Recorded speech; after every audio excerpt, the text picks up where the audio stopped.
Uzaylı Anunnakilerin kayıp torunları bulundu.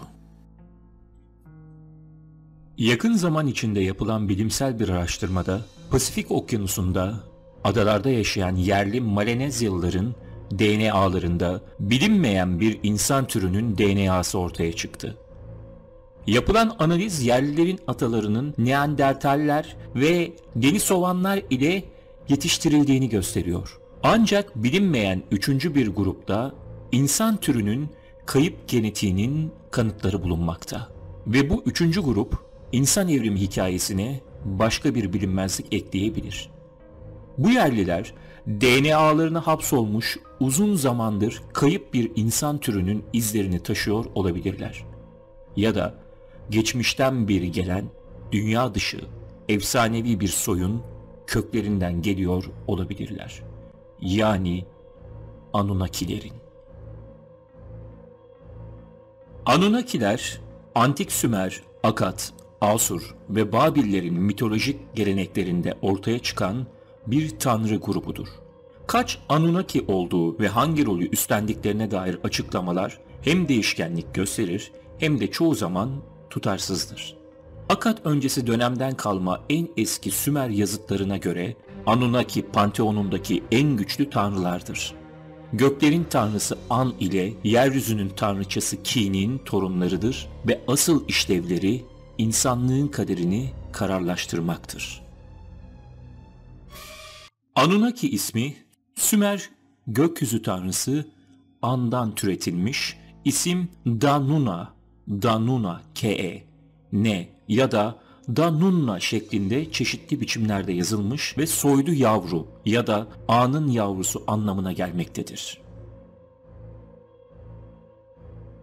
Sümerlerin kaderlerinde Anunnakilerin sorumlu olduğuna inanılmakta. Birçok efsane Anunnaki üyelerinin insanlar hakkında yargı vermelerini içeriyor. Ek olarak tanrılar yerin ve gökyüzünün çocukları olarak tanımlanıyor. Çoğu insan bu hikayeleri mitolojiye uyarlayarak Yunan tanrıları gibi epiksel, hikayesel betimlemeler demekte. Ancak bazı araştırmacılar bunların hikayelerden daha fazlası olduğunu düşünüyor.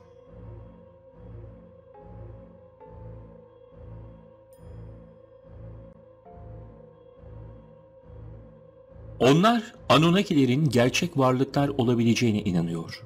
Teorilerine göre Anunnakiler dünyaya başka bir gezegenden geldiler. Bazıları binlerce yıl önce dünyaya yaklaştığı söyledikleri gizemli gezegen X'ten geldiklerine inanıyor. Peki uzaylılar neden dünyaya gelip tanrı kılığına girsin ki? İnsan ırkını köleleştirmek için elbette. Onlara tapan uygarlıklar şüphesiz tanrılar olarak gördükleri bu ırkın söylediği her şeyi yaptılar. Özellikle altın onlar için çok önemliydi. Bununla ilgili pek çok teori var. Gemilerine yakıt olarak kullandıkları, gezegenlerinde çok önemli ve değerli bir mineral olduğu ki buradaki gibi ve altını yaptıkları işlemler için katalizör gibi kullandıkları. Fakat efsanelerde de geçen şey Anunnakilerin ihtiyaç duydukları şeye sahip olduklarında kendi X gezegenlerine geri döndükleri ve bir gün gene gelecekleri.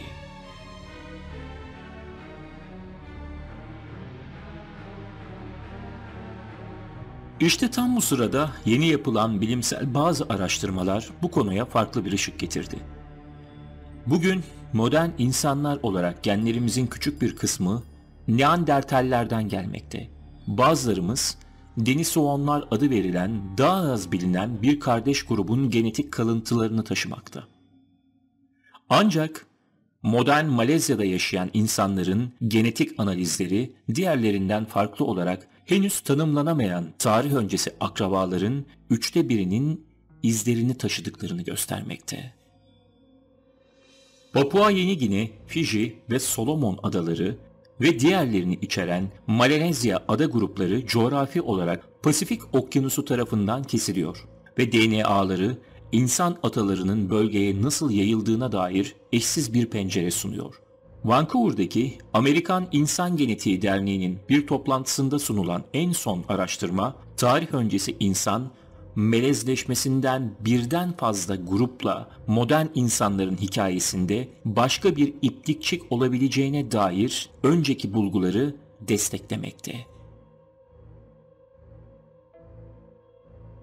Avrupalıların, Asyalıların ve Afrika kökenli olmayan diğerlerinin genetik analizi eski insanların Neandertallerle iç içe geçtiğini ima ediyor. Bazı gruplar DNA'larının %4'üne kadarını bu neslin tükenmiş insan kuzenlerinden miras olarak almış. Rusya'daki bir mağarada bulunan tek bir parmak kemiği ve birkaç diş, soy ağacının başka bir dalı olan Denisovalıların genetik kartvizitlerini ve modern insanlarda bıraktıkları ve Malezya'daki insanların DNA'sının %4'ünü oluşturduğunu ortaya çıkardı. İşte bu yüzden yeni keşif modern insanların hikayesinde başka bir genetik bükülmeyi ortaya çıkardı. Texas Üniversitesi'ndeki bir genetikçi olan Rayhan Bohlander ve meslektaşı modern Malinezyalılarda görülen açıklanacak genetik karışım oranına baktı ve bir şeylerin bir araya gelmediğini fark ettiler. Beklendiği gibi analizleri Denisovalıların ve Neandertallerin genetik arama kartları bulundu. Ancak aynı zamanda hesaba katılmamış diğer soyu tükenmiş soyların yüksek bir kısmını da ortaya çıkardı. Bu gizemli DNA'yı açıklamak için ekip eski Malenezyalıların üçüncü bir hominid grubuyla üremiş olması gerektiğine inanıyor. Bulguları Vancouver'e sunan ekip şöyle açıkladı. Üçüncü bir arkaik popülasyonunun burada incelenen san genomlarına giren modern insanlarından ziyade Neandertal ve Denisova ile daha yakından ilişkili olduğunu görüyoruz. Neandertaller ve Denisovalılar tarafından paylaşılan DNA miktarını inceleyerek bu üçüncü soyu tükenmiş insan türünün muhtemelen 440 bin yıl önce ortak atalarından ayrıldığını hesapladılar. Bohlander genetik olarak bulgularımız insan soy ağacının düşünüldüğünden daha karmaşık olduğunu doğruladı dedi. Ayrıca şunları da sözlerine ekledi. Genetik dışında bilmediğimiz Denisovalılar gibi diğer arkaik popülasyonların da var olması muhtemeldir. Neandertallerle olan ilişkimiz geniş çapta araştırılmış olsa da Neandertallerin uzak kuzenleri olan Denisovalılarla nasıl etkileşimde bulunduğumuz daha az açıktır. Sorun şu ki Neandertaller fosil kayıtlarında iyi temsil ediliyor. Avrupa ve Asya'da birçok kalıntı ortaya çıkartıldı. Ancak Denisovalılar hakkında sahip olduğumuz tek şey yalnızca bir parmak kemiği ve 2008'de bir Sibirya mağarasında bulunan birkaç diş. Daha önce Danimarkalı araştırmacılar aynı sonuçlara vardıkları benzer bir çalışma yayınladılar. Bohlander, 3. hominid türünde zaman çizelgesinde eksik bağlantılardan biri olduğuna inanıyor. Ve eğer öyleyse bu Malenezya halkının neden bu kadar eşsiz, gezegeninin başka hiçbir yerinde bulunmayan bir DNA'ya sahip olduğunu açıklamaya yardımcı olacaktır. Bazı uzmanlar bu bulgu neticesinde Malenezya halkının Anunnakilerin torunları olma ihtimalini düşünmeye başladı. Yaratılış hikayesine göre Nibiru olarak bilinen 12. gezegen, biz insanlara çok benzeyen insansı varlıklarla doluydu. Atmosferde ciddi bir sorun olduğu tespit edildikten sonra gezegenlerini iyileştirilebilecek özel bir metal olan altını bulmak için Güneş sistemi boyunca bir arayış içine girdiler. Nibiru, Mesih'ten yaklaşık 432 bin yıl önce dünyanın yörüngesine yaklaştığında Nibirunaunus insanları ve temel malları gezegenlerinden dünyaya göndermek için uzay gemilerini kullandı. Yüzeye çıktıktan sonra ileri varlıklar eski Mezopotamya'da üsler kurdu.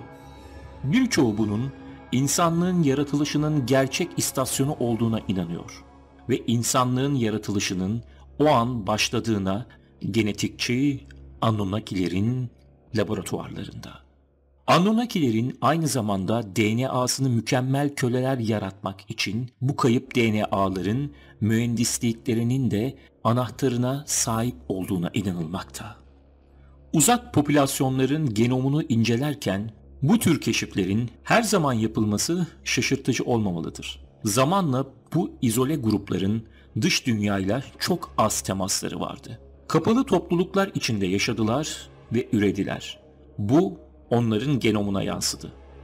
Soyunuz ne kadar zengin ve çeşitli olursa belirli genlerin değişmeden kalması o kadar az olasıdır. Avustralyalı aborjinler ve Malenezyalıların söz konusu olduğunda izolasyon varlığı boyunca daha az genin değiştirildiği anlamına gelir.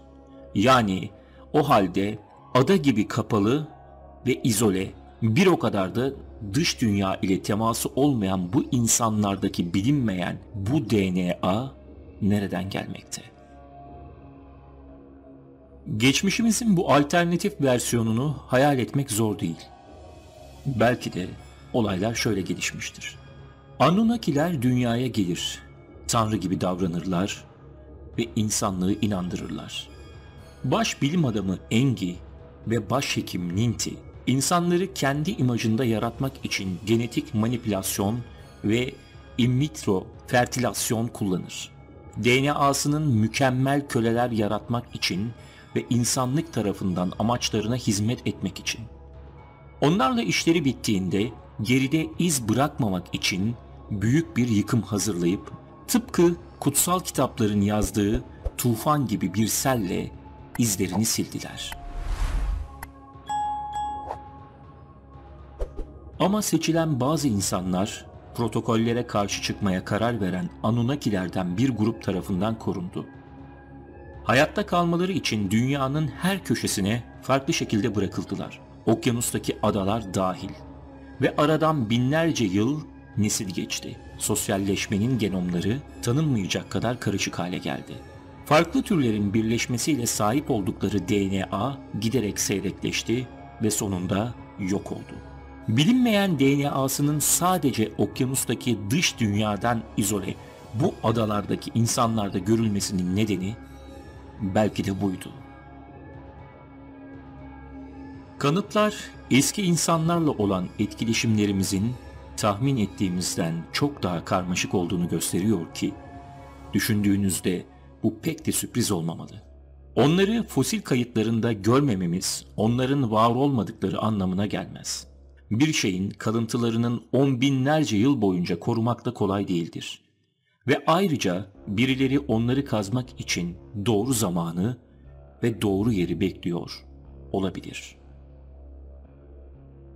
Umarım en eski topluluklarımızın genetik yapısını ne kadar çok araştırırsak, türümüzün modern zamanlara ulaşamayanlarla paylaştığı zengin ve karmaşık tarih hakkında da o kadar ipucu elde ederiz. Anunnakiler gerçek miydi yoksa efsanevi tanrılar mıydı? Buna kendiniz karar vermelisiniz. Ama kesin olan bir şey var. Bu eski Sümer kalıntıları ve efsaneleri bugün hala insanları büyülüyor.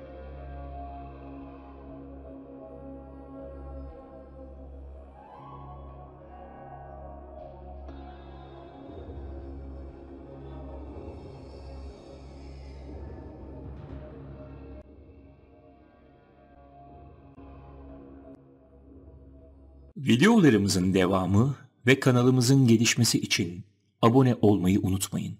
Ayrıca Facebook ve Instagram sayfalarımıza da abone olup pek çok farklı, gizemli konuları bulabilirsiniz. Kanalımızı desteklemek ve araştırmalarımız için katıl butonu ile size uygun üyelik paketini seçip özel avantajlardan da yararlanabilirsiniz. Gizemli konularda görüşmek üzere. Hoşça kalın.